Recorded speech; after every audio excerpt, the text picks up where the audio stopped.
have the privilege of having Professor Masih Benedetti with us in Kuwait for a couple of years, which was really an interesting experience. Professor Masih Benedetti will be talking about the new frontiers of diabetes care, personalized medicine. Thank you. It's always reassuring having friends as chairpersons. Ladies and gentlemen, dear colleagues, it's my pleasure to be once again here in Egypt, and I would like to thank Professor Inas and the Arabic Diabetes Association for the study of diabetes and for inviting me to be here. I also would like to thank those who have been giving lecture before me. And then, first of all, Professor Dina Shukri and my, recent friend, Professor Hassanen, because they clearly demonstrated how difficult it is to be a doctor today. There is a jungle in regulatory issues, and there is a jungle in guidelines. So how to cope with all this? So for those who are somehow interested in personalized medicine, there is quite a confusion today between personalized medicine and precision medicine.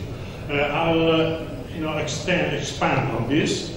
So whoever of you is expecting me to give you a boring lecture on genetics will be, dissatisfied. I will give another boring lecture, but not on genetics. So, let's start. This was the doctor, this was us, in up to the mid of the last century.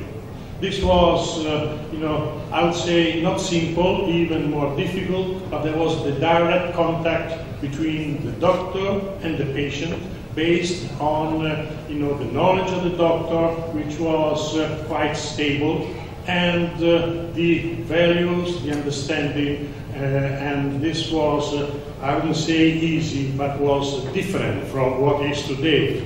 In terms of diabetes, we can consider, for example, that up to the second half, in the 50s of the last century, there was, the people of diabetes were much less than now. There were few drugs, only insulin was available, and was just two types of insulin. There was no technology, you can believe, but there was no information technology. There was no remedies for end-stage complication, laser therapy, vascular surgery, wound healing procedure, and no transplant. Patients with end-stage complication were lost to follow-up. There was a poor understanding of the pathogenesis of diabetes. There was a poor understanding of the pathogenesis of diabetes complication, and there were just empiric remedies. All this is history. Now we have seen that the panorama has completely changed. And then now there are new terms around.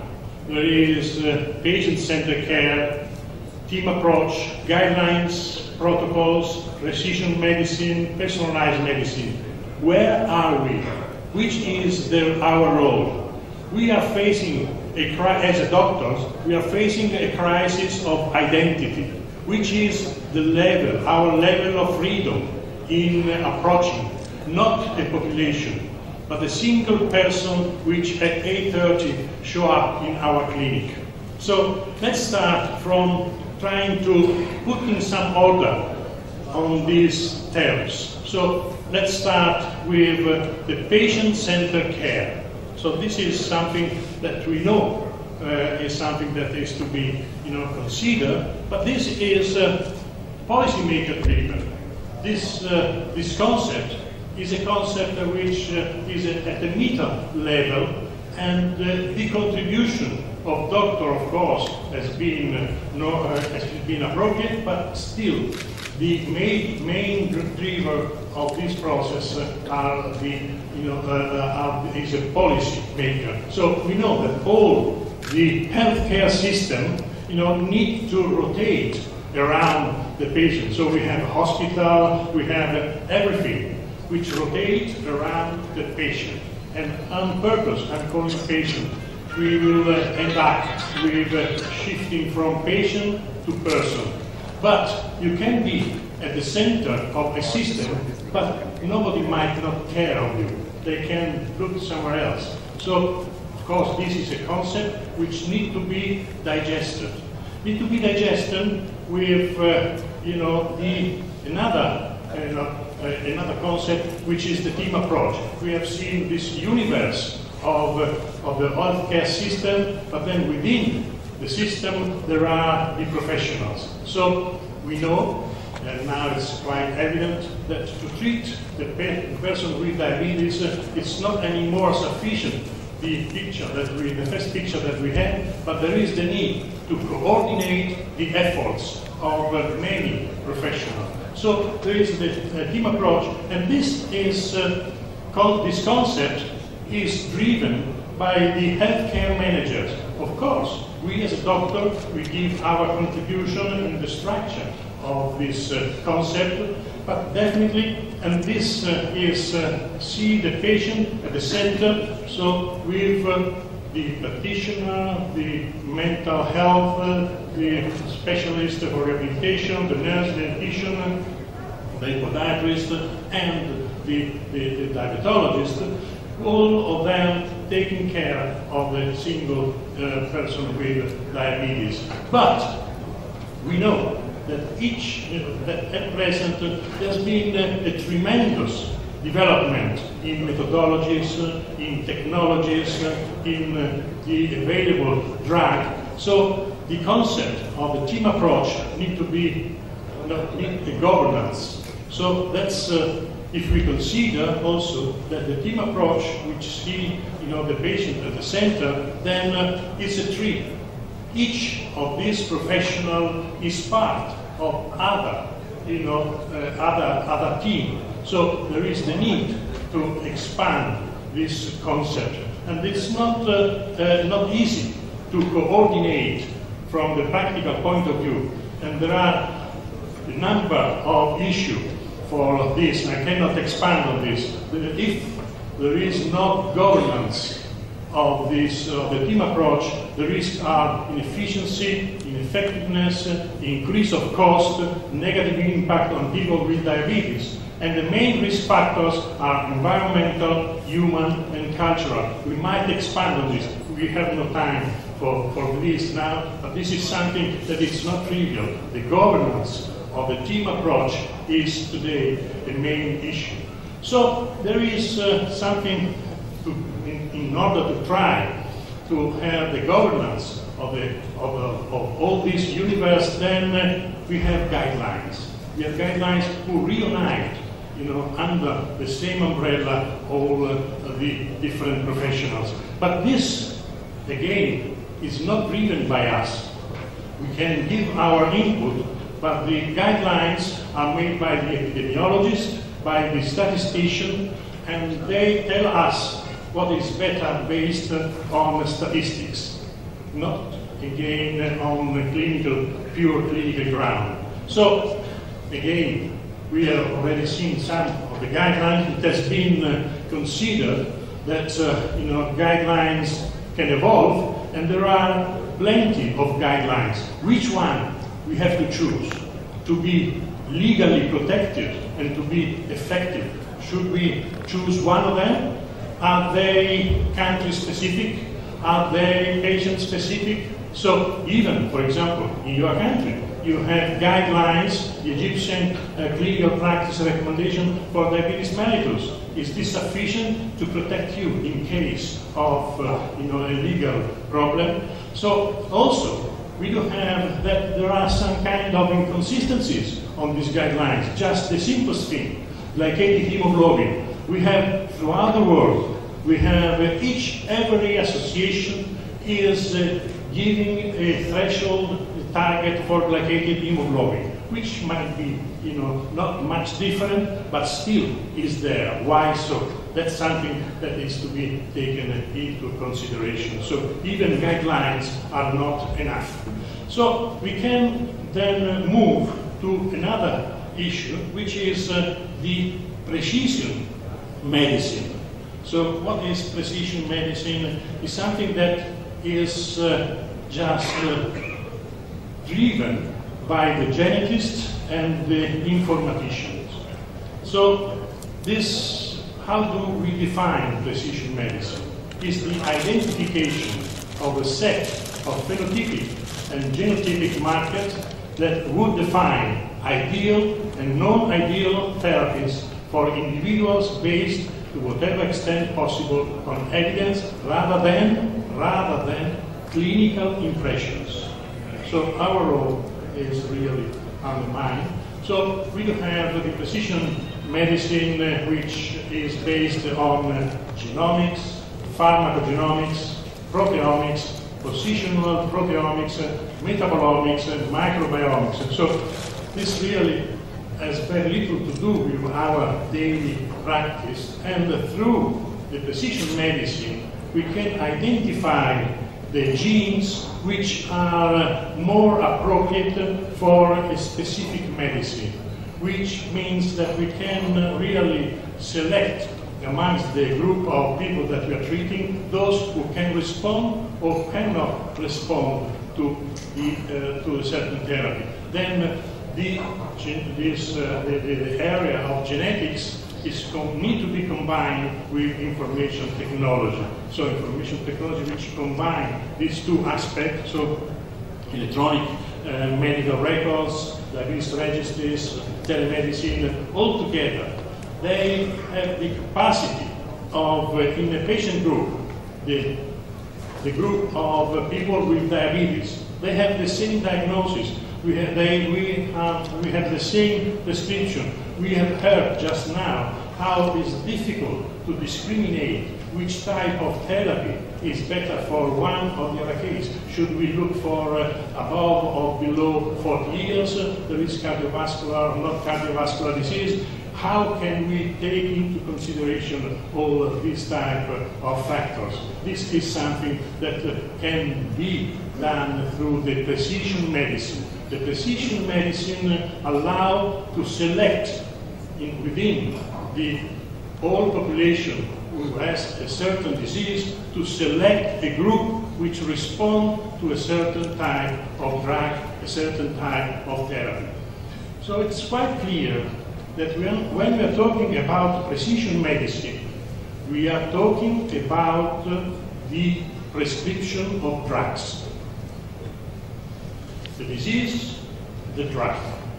But we, as doctors, are we satisfied that in the case of diabetes we take only in consideration drugs, or we should also consider that each individual health and illness is a much wider universe. So we do have biological characteristics, genetic predisposition, exposure to germs, brain and other nervous system development, all this which is related to the physical status. But there are also psychological factors, thought, actions, lifestyle, stress, health and belief.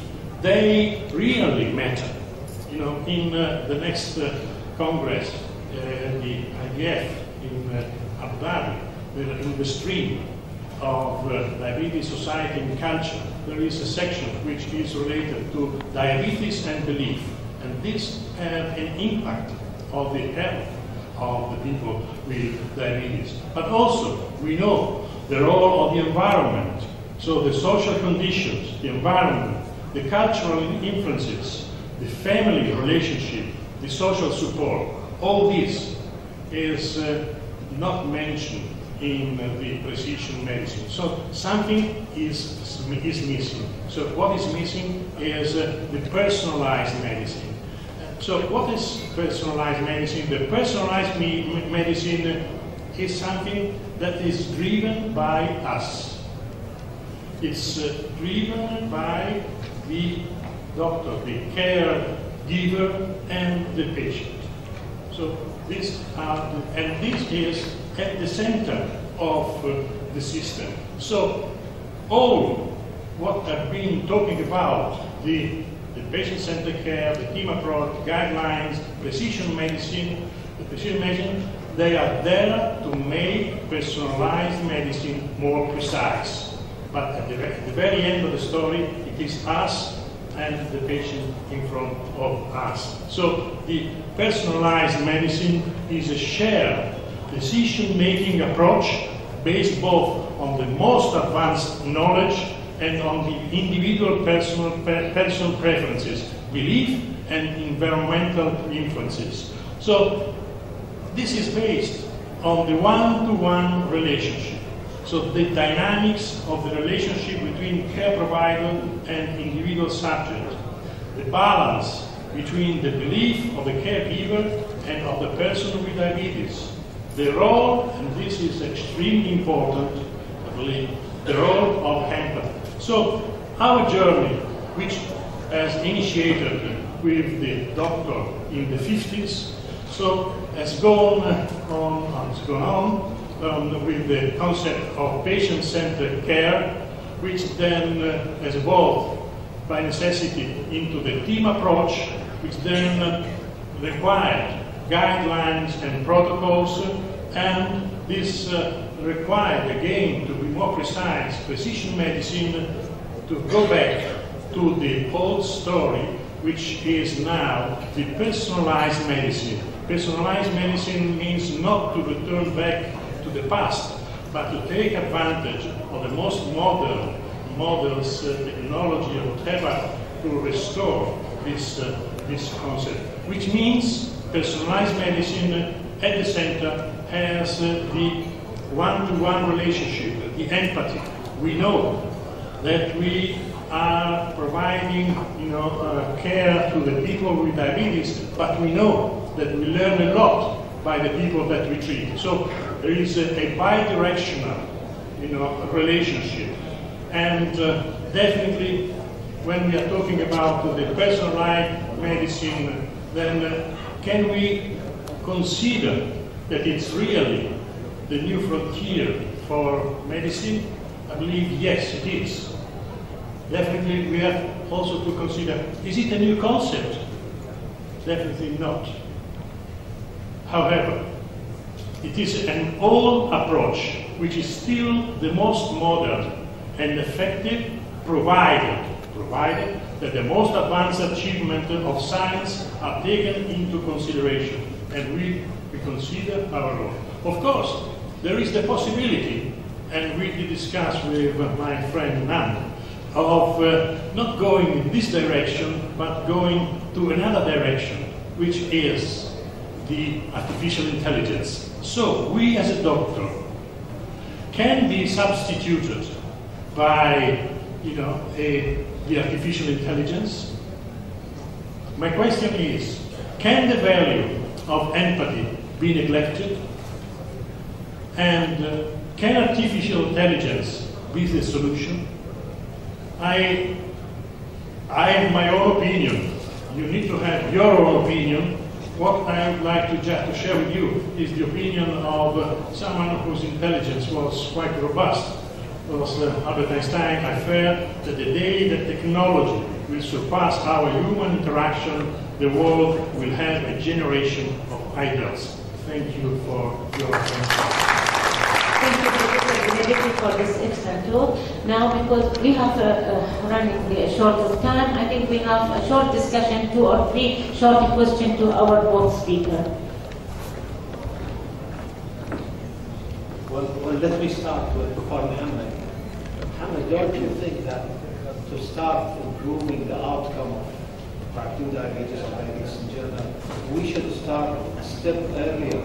I mean, let's say in the phase of pre-diabetes, for instance, because we know at the time of diagnosis, some complications will already be there. Thank you.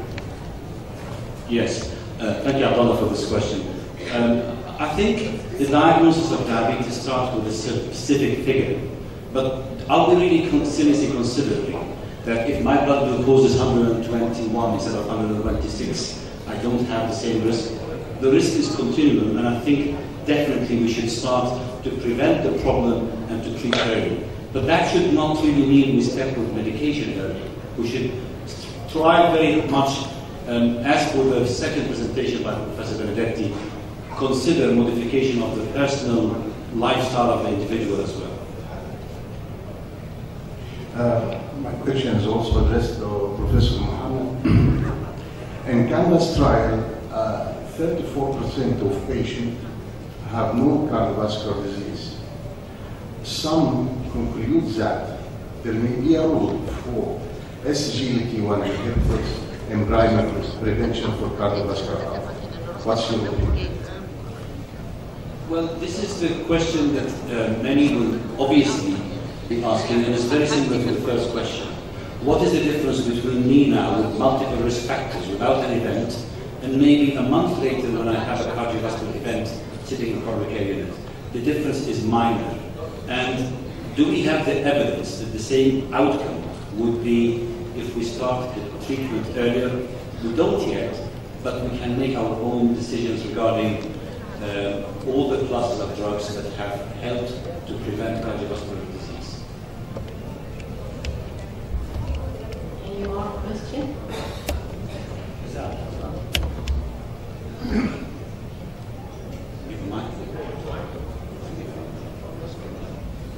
So my question again to Dr. Hassanin.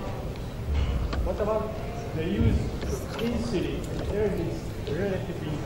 What about the use of insulin in type 2 diabetes in relatively early stage of treatment, which is really wasn't the case in our region? We still use oral treatment for late stage, and then when patient can be complications, we start insulin treatment. Well, two things really here. Thank you, Professor Nizar, for the question. Two things. One, insulin is one of the options for second-line therapy. And insulin was the intensive arm along with sulfonylurea in UKPDS.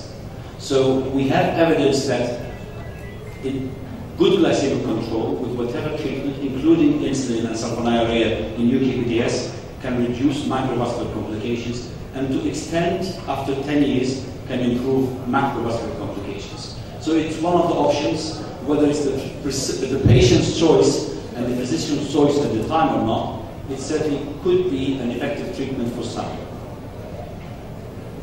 Okay. Okay. There is no last question for you, Abdullah. Okay.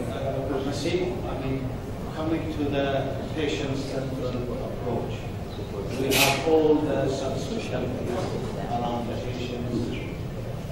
It's not easy to convince governments to adopt this approach. Do we have cost-effectiveness evidence to support approaching this to governments?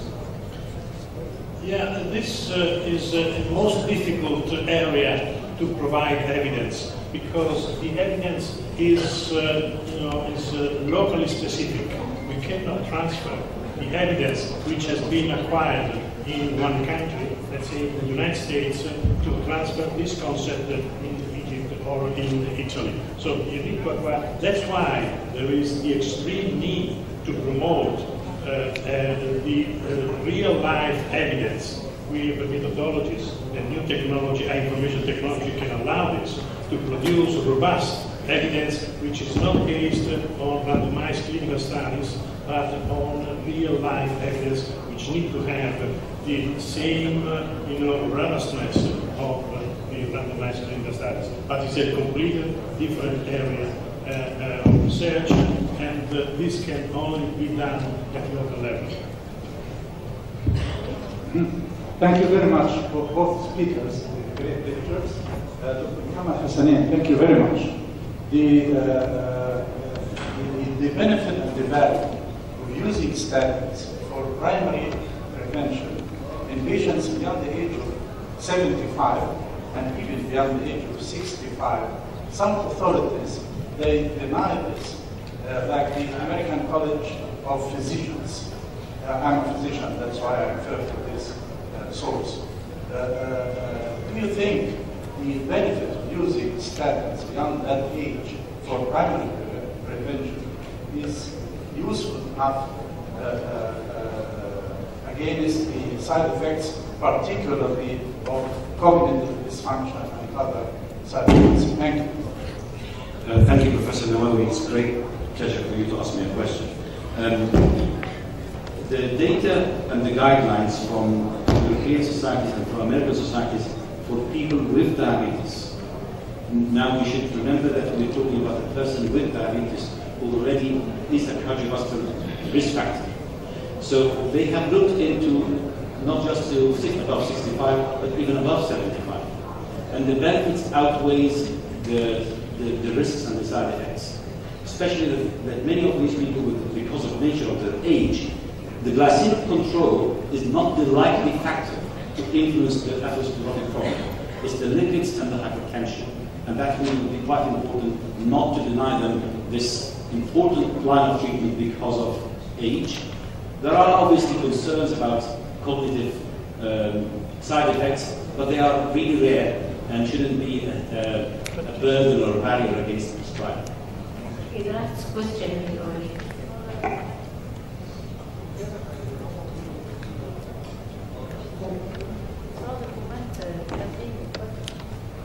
Professor Belletti, I'm commenting on your discussion of the mutual relation between the patient and the physician, understanding of the background of the patient in a very important trial about Ramadan education, pre-Ramadan education, which was based in France, where the physicians were not educated about the Islamic background of the Muslim patients before they give them the advices before they fast Ramadan. So this trial showed obviously that when they don't understand each other, the physician cannot deliver even the important information to the patient because he does not have a global idea about his backgrounds, his religious backgrounds and the cultural backgrounds and so on. That's extremely important, even considering that we are in a world that is moving. So there is, this can be, a common understanding in a country, but then it cannot be in another country. So there is the absolute need for this type of experience to be circulated. And I have to say that after several, unfortunately, decades of profession, I can say that I learned much more from the people I've been treating than from the books. Okay, I think we will close this session. I'd like to thank both both speakers, Professor Benedicti and Professor Hassaneh, and to thank my co-chair in this session.